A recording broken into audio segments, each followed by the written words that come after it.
Hello students, welcome in Shailendra academy. I am Shailendra Agarwal और आज हम ट्रस्ट प्लेलिस्ट का सबसे पहला लेक्चर स्टार्ट कर रहे हैं। प्रीवियस जो इंट्रोडक्शन वीडियो में था उसमें हमने बताया था कि ट्रस्ट से रिलेटेड जो भी थ्योरी होगी और ट्रस्ट से रिलेटेड जो भी न्यूमेरिकल्स होंगे वो सारे इस प्लेलिस्ट में इंक्लूड किए जाएंगे। तो ये प्लेलिस्ट आपके लिए बहुत ही इंपॉर्टेंट है और इस प्लेलिस्ट का आज हम सबसे पहला लेक्चर स्टार्ट करते हैं।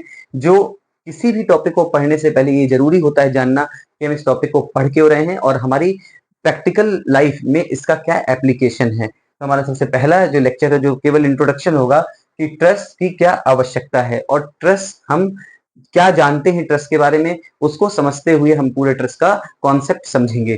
तो ट्रस्ट को हम समझने से पहले हम बीम के बारे में बहुत कुछ जानते हैं और बीम पढ़ चुके हैं। तो अगर हम बीम की बात करते हैं तो बीम को हमने देखा है कि बीम एक स्ट्रक्चरल मेंबर होता है और वो सपोर्ट के ऊपर टिका होता है तथा उस पर जो लोड लग रहा है वो लोड कहीं ना कहीं ट्रांसफर होके इन सपोर्ट के थ्रू नीचे चला जाता है।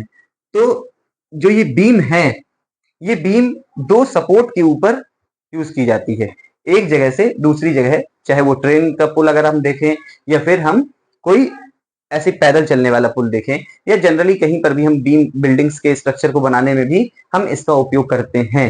लेकिन अब यहां से एक प्रॉब्लम ये आती है कि जैसे अब आपने तीन एग्जाम्पल हम आपको लेते हैं कि पहला एग्जाम्पल कि ये कोई रेलवे ट्रैक यहां से गुजरा हुआ है और इस रेलवे ट्रैक के किनारे दो प्लेटफॉर्म है और आपने कहीं ना कहीं स्टेशन में देखा होगा इस प्लेटफॉर्म में एक फुट ओवर ब्रिज बना होता है जिसमें लोग यहां से चढ़ते हुए यहां से या यहां से चढ़ते हुए यहां से उतरते हैं।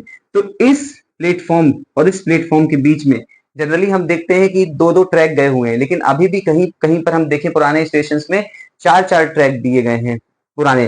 तो वहां पर दो प्लेटफॉर्म के बीच में कोई भी पिलर नहीं होता नीचे ट्रैक पे और तब भी इस फुट ओवर ब्रिज में लोग एक जगह से दूसरी जगह चले जाते हैं।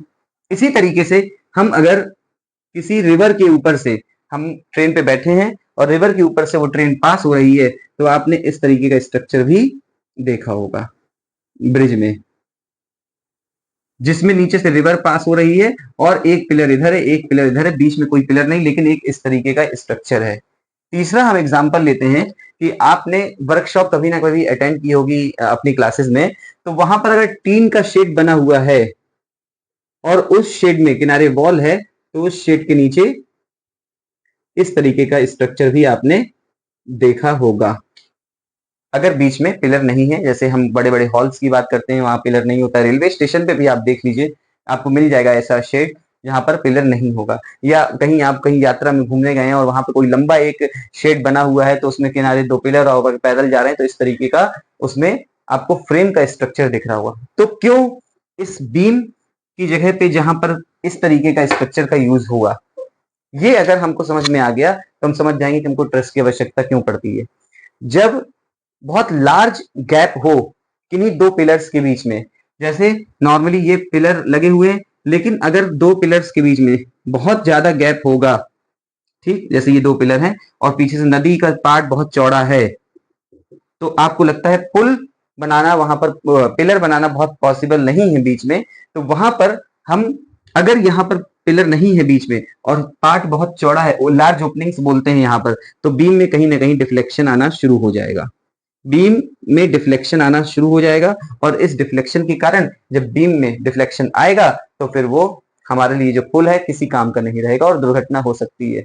दूसरी चीज, अगर इसको बचाने के लिए कि डिफ्लेक्शन ना हो और हम बीम की के क्रॉस सेक्शन को बढ़ा दें उतनी ही लार्ज ओपनिंग में, समझते जाइए यहां पर हमने देखा कि जब पार्ट बहुत चौड़ा है और हमने कोई इस तरीके का काम नहीं किया है तो बीम में डिफ्लेक्शन आने लगा। इस डिफ्लेक्शन को रोकने के लिए हमने बीम को और मोटा कर दिया, तो ठीक है मोटा होने पे रुक सकता है डिफ्लेक्शन, लेकिन ये डिफ्लेक्शन रुकने के साथ साथ बीम का वेट बढ़ा देगा।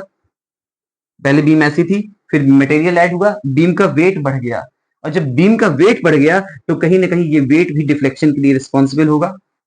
पहले वेट नहीं था तो डिफ्लेक्शन हो रहा था, अब हमने वेट बढ़ा के थोड़ा तो उसको मेंटेन किया लेकिन वो वेट के कारण ही कुछ दिन में उसमें डिफ्लेक्शन शुरू हो जाएगा और जब डिफ्लेक्शन शुरू हो जाएगा तो वो हमारे लिए डेंजर का कारण यानी खतरे की घंटी बन जाएगा और कोई ना कोई दुर्घटना हो सकती है।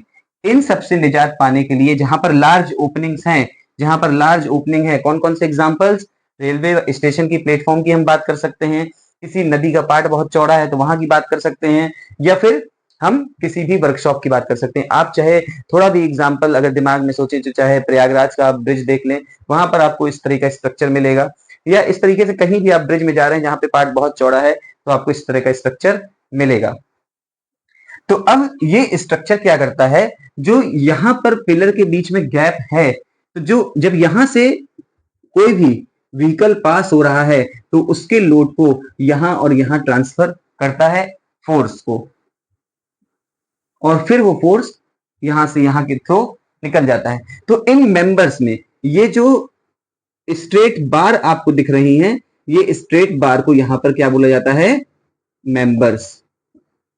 और ये जो पूरा स्ट्रक्चर कहें इसको भी, यहां पर भी आप देखेंगे इस तरह का स्ट्रक्चर ही बना होगा। ये पूरे स्ट्रक्चर को ही हम लोग ट्रस बोलते हैं या फिर फ्रेम बोलते हैं। जो स्ट्रेट बार्स का बना होता है, ये स्ट्रेट बार्स का बना होता है, जिनको हम इन बार्स को मेंबर्स बोलते हैं। और ये जो मेंबर्स होते हैं, ये जहां पर जुड़े होते हैं उनको ज्वाइंट्स बोलते हैं। जैसे अगर जनरल एक फिगर बनाए तो एक फिगर ट्रस का नॉर्मली जो आप समझे हैं, अभी तक आप समझे हैं, ये फिगर अगर हम देखें तो ये एक ट्रस का फिगर है।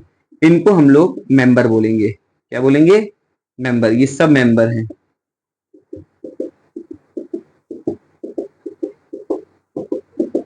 और ये मेंबर जहां पर भी किसी दूसरे मेंबर से जुड़े होंगे, इन सभी पॉइंट्स को हम क्या बोलेंगे?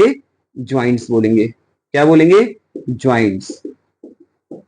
जब हम ट्रस की एनालिसिस करते हैं या न्यूमेरिकल्स करेंगे तो इन्हीं मेंबर्स पे क्या फोर्स लग रहा है वो हमको निकालना पड़ेगा। और एक तीसरी चीज, इन ज्वाइंट्स पे लोड लगे होते हैं। जहां पर भी ज्वाइंट्स होगा वहां पर लोड लगा हो सकता है, और यहाँ पर सपोर्ट, जो हमने आपको इतनी देर से बताया कि जो भी जिस तरह का भी सपोर्ट होगा, सपोर्ट में हम हिंज सपोर्ट की बात कर सकते हैं, सिंपल सपोर्ट की बात कर सकते हैं, रोलर सपोर्ट की बात कर सकते हैं, फिक्स सपोर्ट की बात कर सकते हैं, वो एज पर द सपोर्ट हम उसको लगाएंगे। लेकिन ये जो स्ट्रक्चर आपके सामने दिख रहा है, जो स्ट्रेट बार का बना हुआ है, जिनको मेंबर्स बोलते हैं, ज्वाइंट से कनेक्टेड है और इनके पॉइंट ज्वाइंट्स पे लोड लगा हुआ है, इसी को हम लोग क्या बोलते हैं? ट्रस। और इसी ट्रस को आपको आगे पढ़ना है। तो ये पूरा आपने अब जो कंक्लूजन है इस वीडियो का, वो ये है कि ट्रस का उपयोग एक ऐसी जगह में जहां पर लार्ज ओपनिंग्स हो, दो पिलर्स के बीच में बहुत बड़ा गैप हो और पिलर बनाना जनरली पॉसिबल नहीं हो, वहां पर हम ट्रस का इजिली उपयोग करके, क्योंकि ट्रस के ये जो बार होते हैं वो पिलर के कंपैरिजन में बहुत हल्के होते हैं और अधिक से अधिक लोड को सहन कर सकते हैं, तो वहां पर हम ट्रस का उपयोग करते हैं। जैसे रेलवे स्टेशन की बात कर लें, या फिर हम लोग वर्कशॉप्स की बात कर लें, या फिर ब्रिज ओवर द रिवर बात कर लें, तो these are the various example जिन्हें आप अपने एग्जाम में लिख सकते हैं। और ये आपको समझ में आया कि क्यों हम लोगों को ट्रस को पढ़ने की आवश्यकता है।